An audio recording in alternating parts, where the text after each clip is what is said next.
Hola a todos y bienvenidos al canal. Hoy les traemos una historia de supervivencia impresionante, la de los niños de los Andes, quienes quedaron atrapados en un avión a 6.000 metros de altura. Acompáñenme mientras exploramos cómo estos jóvenes enfrentaron lo inimaginable y lucharon por sus vidas en condiciones extremas. A más de 5.000 metros de altura, en la cordillera de los Andes, el viento helado aullaba sin piedad. No era el escenario de una película de terror, sino la cruda realidad que un grupo de 24 personas, en su mayoría niños, enfrentaba después de que su avión se estrellara. Este no es el famoso accidente de 1972, sino la menos conocida, pero igual de trágica, historia de los Andes de 1960, una pesadilla que duró semanas en la soledad de las montañas. El 16 de octubre de 1960, un avión Douglas DC-3 de la aerolínea LAN-Chile despegó de la ciudad chilena de Castro. A bordo iban 20 pasajeros y 4 tripulantes. El vuelo tenía como destino la ciudad de Santiago, pero un desvío inesperado los llevó a un destino mucho más oscuro. A diferencia del vuelo de 1972, que llevaba a un equipo de rugby, este avión transportaba a un grupo de niños, miembros del coro del Colegio San Carlos de Ancud. Eran jóvenes, llenos de vida y con sueños de cantar en la capital. Su alegría se vería truncada por una falla mecánica catastrófica. El avión, ya obsoleto para su época, sufrió una avería en sus motores en medio de una tormenta de nieve. La tripulación, desesperada, trató de aterrizar en una zona plana, pero la visibilidad era nula y la montaña no perdonaba.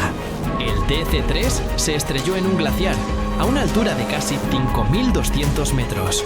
El impacto fue brutal. El fuselaje se partió en dos y una avalancha de nieve y hielo cubrió los restos. 7 personas murieron en el acto. La esperanza de sobrevivir se desvaneció en el aire helado. Los 17 sobrevivientes, entre ellos 14 niños, se encontraron en un infierno blanco. El frío era insoportable, con temperaturas que bajaban de 20 grados bajo cero. La nieve les llegaba hasta la cintura, y la única protección que tenían era el fuselaje destrozado del avión. No tenían comida ni agua, y el miedo era su única compañía. El grupo, liderado por el profesor y director del coro, Enrique de la Fuente, y el piloto sobreviviente, el capitán Carlos González, se organizó para sobrevivir. La primera semana fue un caos. El shock del accidente, la deshidratación y la desesperación se apoderaron del grupo. El capitán González, con sus 32 años de experiencia en la aviación, se convirtió en el líder del campamento. Los niños, asustados y confundidos, se aferraron a él como a su única esperanza. Se racionó el poco chocolate que tenían a bordo y se derritió nieve para obtener agua. Sin embargo, la falta de proteínas y vitaminas pronto comenzó a hacer estragos. La desnutrición se convirtió en un enemigo tan peligroso como el frío. Mientras tanto, en el mundo exterior, la noticia del accidente se esparció rápidamente. Los equipos de rescate chilenos y argentinos iniciaron una búsqueda exhaustiva. Sin embargo, la geografía de los Andes era un obstáculo insuperable. Las nubes y la nieve impedían el vuelo de helicópteros y aviones de rescate. La inmensidad de la cordillera se tragó el avión y la esperanza de encontrar sobrevivientes se desvaneció con cada día que pasaba. Los medios de comunicación, en un frenesí de especulación, dieron por muertos a todos los pasajeros. La historia de los niños del coro de Ancud se convirtió en una trágica nota a pie de página en los periódicos. Ahora que conocemos el contexto del accidente, es momento de adentrarnos en los momentos críticos que vivieron estos niños. En medio de la desolación de los Andes, la lucha por la supervivencia se convirtió en su única opción. Cada uno enfrentó el frío extremo y la desesperación, revelando destellos de valentía y solidaridad. Las decisiones desgarradoras que tuvieron que tomar fueron un testimonio de su fortaleza y determinación. Desde la búsqueda de alimentos hasta el apoyo mutuo, cada elección mostró su instinto de supervivencia y el profundo lazo que formaron en medio de la adversidad. Así que, no se vayan. Lo que viene a continuación es realmente asombroso. En las montañas, los sobrevivientes luchaban por mantenerse con vida. El capitán González construyó refugios con los restos del avión y organizó a los niños en grupos para que se mantuvieran calientes. Pero el frío era implacable. La mayoría de los niños no tenían ropa de invierno adecuada y sufrieron de congelación en manos y pies. La falta de un médico y de suministros médicos hizo que las pequeñas heridas se convirtieran en graves infecciones. La fe y la esperanza, que al principio eran sus armas, comenzaron a flaquear. El profesor de la fuente, un hombre de profunda fe, trató de mantener la moral alta, pero la realidad era demasiado brutal para ser ignorada. En la segunda semana, la situación se volvió insostenible. 2 de los niños murieron de hipotermia. El hambre se convirtió en una tortura constante. Los sobrevivientes, en un acto desesperado, se vieron obligados a recurrir a un tabú. En una de las escenas más desgarradoras de la historia de la supervivencia, los sobrevivientes decidieron comer la carne de sus compañeros muertos para poder sobrevivir. Esta decisión, aunque macabra, fue la única forma de obtener proteínas y calorías para mantenerse con vida. Sin embargo, el trauma de lo que hicieron los marcaría para siempre. El 2 de diciembre, 56 días después del accidente, los sobrevivientes escucharon el sonido de un avión. Era el teniente Carlos Vergara, que pilotaba un L-16 de las Fuerzas Aéreas de Chile. Se había desviado de su ruta para volar sobre la zona del accidente.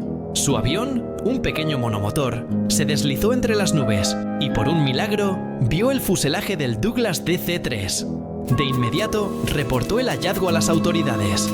Las noticias de que había sobrevivientes se esparcieron como un incendio forestal. El mundo entero, que los había dado por muertos, quedó asombrado por su historia. El rescate fue una operación de alto riesgo. El terreno montañoso y el clima impredecible hicieron que el aterrizaje de helicópteros fuera casi imposible. Un equipo de rescate, compuesto por 4 hombres y un médico, fue lanzado en paracaídas sobre el glaciar. El encuentro fue emotivo. Los rescatistas, al ver a los niños, flacos y con los ojos hundidos, se sintieron abrumados por la emoción. El rescate se llevó a cabo en etapas. Los sobrevivientes, uno por uno, fueron subidos a los helicópteros y transportados a un hospital en Santiago.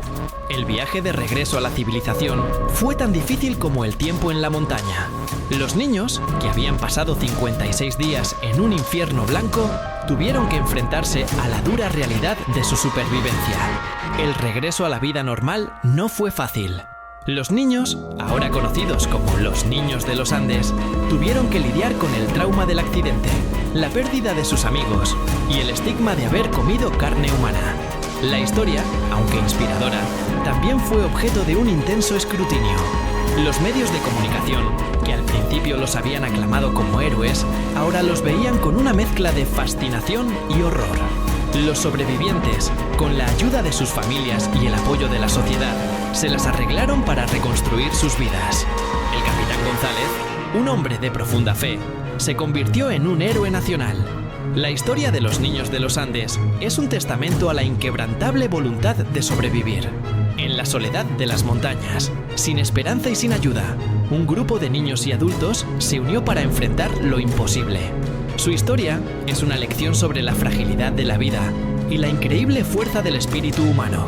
El avión, un simple objeto de metal y cables, se convirtió en un arca de salvación, y los sobrevivientes en un símbolo de la resistencia humana. La tragedia de 1960 es una historia que no debe ser olvidada. Es una historia de valentía, de sacrificio y de la capacidad humana de sobrevivir incluso en las circunstancias más extremas. Es una historia sobre la esperanza que, incluso en la oscuridad más profunda, puede encender una luz. La odisea de los niños de los Andes no terminó con el rescate. Los 14 niños, que habían sobrevivido, tuvieron que enfrentarse a un mundo que no entendía lo que habían vivido. Muchos sufrieron de estrés postraumático, pesadillas recurrentes y ansiedad. Los 17 sobrevivientes se mantuvieron unidos, forjando un lazo que duraría toda la vida. Se reunían cada año para recordar a los que habían perdido, un ritual que les ayudaba a sanar. El accidente de 1960 se convirtió en un punto de referencia para los desastres aéreos en los Andes. El conocimiento adquirido en el rescate de los sobrevivientes de este accidente fue crucial para la operación de rescate del accidente de 1972. Las lecciones aprendidas sobre la geografía de la zona, el clima impredecible y las técnicas de rescate a gran altura se aplicaron en la búsqueda de los sobrevivientes del vuelo de la Fuerza Aérea Uruguaya. Los Niños de los Andes, con su valiente historia de supervivencia, se convirtieron en la inspiración para los equipos de rescate en futuras tragedias. La historia es un recordatorio de que, incluso en la oscuridad más profunda, hay esperanza. En un mundo obsesionado con la tecnología y la comodidad, la historia de los Niños de los Andes es una lección sobre la resiliencia humana. Es una historia sobre cómo la fe, la esperanza y la voluntad de sobrevivir pueden superar incluso las circunstancias más extremas.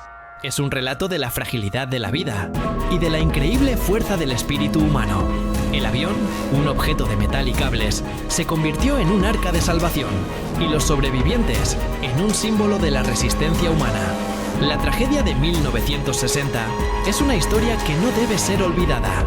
Es una historia de valentía, de sacrificio y de la capacidad humana de sobrevivir incluso en las circunstancias más extremas. Es una historia sobre la esperanza que, incluso en la oscuridad más profunda, puede encender una luz. Y así concluye nuestra historia sobre los Niños de los Andes y su increíble lucha por la vida. Si este video les ha impactado, no olviden darle like y suscribirse para más relatos de superación y valentía. Me encantaría conocer su opinión, así que dejen sus comentarios abajo. ¿Qué harían ustedes en una situación así? Gracias por estar con nosotros y hasta la próxima.